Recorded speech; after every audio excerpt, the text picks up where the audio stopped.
Putin को Indians जो हैं वो इजी नहीं लेते, याद रखिएगा। For them Putin matters a lot. Putin कोई ऑर्डिनरी लीडर नहीं है।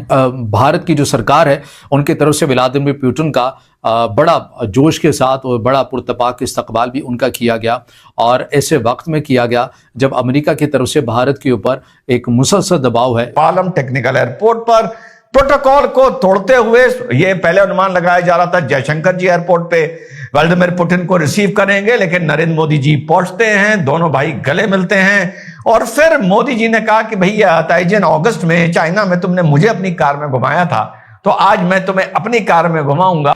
अमेरिका गुंडागर्दी नहीं कर सकता, अमेरिका हमें डिक्टेट नहीं कर सकता, पहले भी नहीं करता था, आज तो बिल्कुल भी नहीं कर सकता। अमेरिका ने चाइना और तुर्की के ऊपर सैंक्शंस लगा दिए, भारत को छोड़ दिया। डोनाल्ड ट्रंप एक्चुअली पुतिन से डरता है और वो शी जिनपिंग से भी डरता है। कहा यह जा रहा है कि जैसे ट्रेड डील्स हो रही हैं, डिफेंस डील्स हो रही हैं, बड़े वेपन्स की बात हो रही है कि Su-57 स्टेल्थ फाइटर जेट्स जो हैं वो खरीदे जा रहे हैं इंडिया की तरफ से, और फिर Su-400, 500 इंडिया की तरफ से खरीदे जाएंगे पुतिन से। तो एक कंसर्न ये पाया जाता है पाकिस्तान के अंदर कि क्या इंडिया ये जो हथियार खरीद रहा है, इतनी बड़ी डिफेंस डील कर रहा है रशिया के साथ, तो क्या पाकिस्तान पर एक और अटैक करने की तैयारी हो रही है, या पाकिस्तान के लिए ये हथियार खरीदे जा रहे हैं? इतनी खुशी। रशिया के राष्ट्रपति जब से यूक्रेन युद्ध शुरू हुआ है पहली बार भारत आ रहे हैं। आपको याद होगा ट्रंप साहब बहुत पीछे पड़े थे भारत के कि हम संबंध तोड़ लें। ट्रंप साहब तो भारत नहीं आए, लेकिन पुतिन साहब भारत आ गए। इससे यह पता लगता है कि आने वाले दिनों में भारत और रशिया के बीच में जो संबंध है, जो ट्रंप आस लगाए थे कि उसमें कोई दरार आएगी, कम से कम ट्रंप की इस आशा को लेकर, उनके इस उम्मीद को लेकर उनको झटका लगा होगा।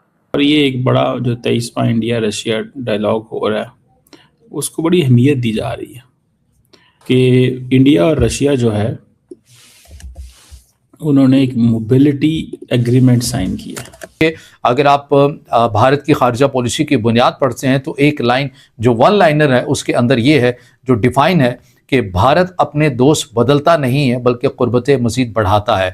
और कुछ माहिरीन यही कह रहे हैं कि इसी पॉलिसी की बुनियाद की वजह से मोदी जो है वो बड़ा पुरतबाक इस्तकबाल भी किया गया व्लादिमीर पुतिन का। इसी बीच हैरान परेशान डोनाल्ड ट्रंप का भी बयान आया है कि हम एड़ी चोटी का जोर लगा रहे हैं रशिया और यूक्रेन की लड़ाई को खत्म करने के लिए। अब डोनाल्ड ट्रंप के हिसाब से रशिया और यूक्रेन की लड़ाई कौन खत्म कर सकता है भाइयों? भारत खत्म कर सकता है। वो कहता है भारत के पास मैजिक बैंड या जादू की छड़ी है, ऑयल लेना बंद कर दो, रशिया और यूक्रेन की लड़ाई खत्म हो जाएगी। कौन है ये लोग?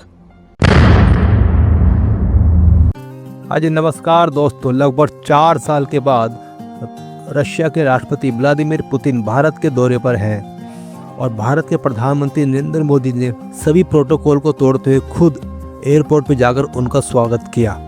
अब ये दौरा बहुत ही महत्वपूर्ण होने जा रहा है क्योंकि ये जियोपॉलिटिकल में जो हो रहे बदलाव है उसको इंगित कर रहा है, क्योंकि रशिया, भारत और चाइना एक नया फेज हमें देखने को मिला था G20 की मीटिंग्स में। इस तरीके से भारतीय प्रधानमंत्री मोदी, शी जिनपिंग और पुतिन की फ़ोटो वायरल हुई थी। खासकर वेस्टर्न वर्ल्ड में इसके ऊपर बहुत रिएक्शन देखने को मिले थे, क्योंकि ऐसा माना जा रहा था कि एक नया पावर ब्लॉक बन रहा है और इसके बारे में खूब चर्चा की गई थी।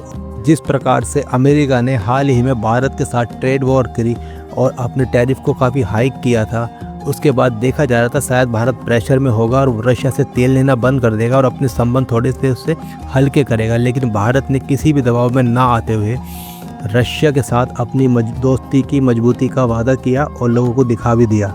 उम्मीद है कि भारत और रशिया के बीच कई समझौते होंगे, जिसमें एक समझौता माना जा रहा है स्किल्ड लेबर मोबिलिटी का, जिसमें भारत से स्किल्ड मैन पावर रशिया भेजा जाएगा वहां पर काम करने के लिए। इससे दोनों ही देशों को फ़ायदा हो सकता है।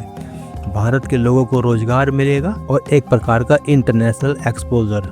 उधर रशिया को स्किल्ड मैन पावर की जो तलाश है वो पूरी होगी। अब इस दौरे को लेकर दुनिया भर से रिएक्शंस आ रहे हैं और खासकर पाकिस्तानी मीडिया में इसकी जबरदस्त गूंज है। लीगल माइग्रेशन होगी, स्किल्ड और semi skilled Indian workers Russia जाएंगे और इंडिया और रशिया जो है वो कह रहे हैं कि हमें protection of our workers rights और ये ऐसे रास्ते बनाने की ज़रूरत है। बहुत सारे और एग्रीमेंट्स भी साइन हुए। इंडिया रशिया जो है वो ताल्लुकात हमेशा मजबूत ही हुए।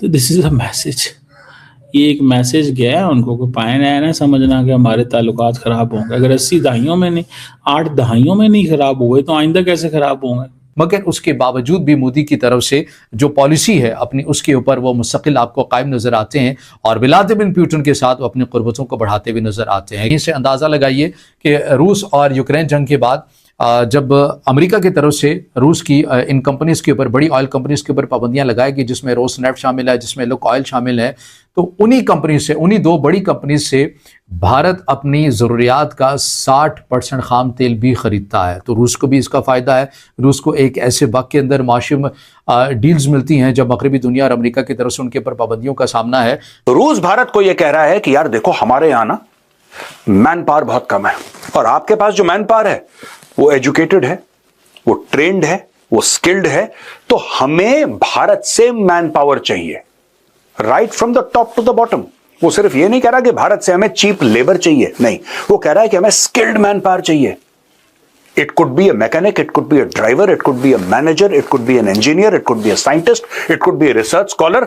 हमें पूरा का पूरा जो भारत का ह्यूमन रिसोर्सेज का इकोसिस्टम है उसको हमने रूस ले जाना है। पैसा ही पैसा होगा। और दोस्तों, ये भारत की सरकार के लिए एक बहुत बड़ी अपॉर्चुनिटी है। लेकिन अब इस बीच जब लग रहा था कि भारत, जो बोला जा रहा था, जैसा वे भी आगे बात करेंगे, कि तेल लेना बंद कर रहा है और रशिया की जेब में पैसा आना खत्म हो रहा है, यहां पर इस विजिट का और महत्व बढ़ जाता है कि यार ये तो बिल्कुल, ये जो विजिट है और जो दोस्ती का एक बिल्कुल एक इतनी बड़ी एक नुमाइश और डिमॉन्स्ट्रेशन हुआ है, ये कहीं डोनाल्ड ट्रंप के उस सपने को कि भारत ऑयल ना खरीदे, उस पर कहीं पानी ना फेर दे।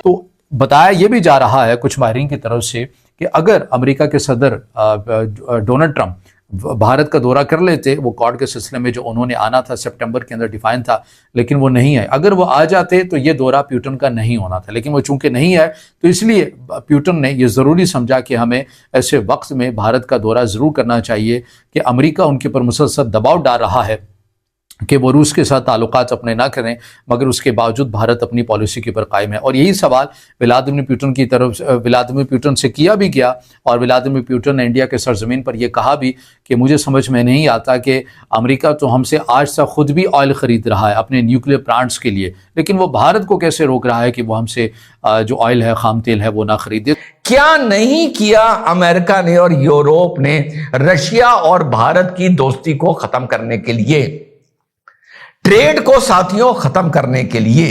लेकिन at the end of the day, इसी मौके पर जब पूरी दुनिया ये राग अलाप रही थी, यहां पर जो 95 करोड़ वतन परस्तों के अलावा जो देश का खाने वाले लोग हैं और देश को ही गाली देने वाले लोग हैं, वो जो राग अलाप रहे थे कि झुक गया तेल तेल तेल तेल, और उधर आपने डोनाल्ड ट्रंप भी बार बार बोल रहा था तेल नहीं होगा, तेल नहीं लिया जाएगा।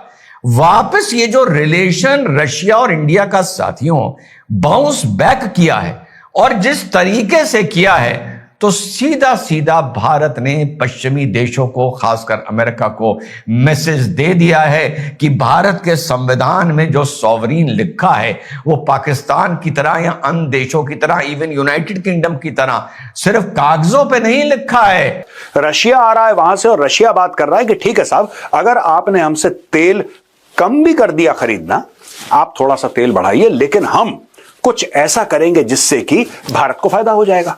और दोस्तों, भारत ने चीप तेल, सस्ता तेल 2022 के बाद जो खरीदना शुरू करा रूस से, क्योंकि रशिया ने इतने इनॉर्मस डिस्काउंट दिए हैं, उससे बड़ा फायदा हुआ है। भारत ने अरबों डॉलर अपने बचाए हैं, लगभग आप कह सकते हैं कमाए हैं। आप रशिया का हालत देख रहे हैं, आप यूएस की भी हालत देख रहे हैं। लड़ाइयां आजकल, मान लीजिए मेरी बात, नए इकोनॉमी की है। मैं आपकी इकोनॉमी को कितना डिस्ट्रॉय कर पाऊंगा और आप उस इकोनॉमी को कितना सस्टेन कर पाएंगी लड़ाई में, लड़ाई जीती और हारी वहां जाएगी। दूसरी तरफ अगर हम ध्यान से देखें, पार्टनर चाहिए रशिया को। जिस तरह रशिया को आइसोलेट करने का प्रयास है, चीन उसका पहले ही पार्टनर है, लेकिन बाकी दुनिया में, स्पेशली ग्लोबल साउथ में, भारत जो करता है उसका असर होता है। तो इस समय पुतिन साहब का भारत आना और भारत का उनका स्वागत करना पूरे ग्लोबल साउथ को एक ये मैसेज है कि दुनिया बदल रही है।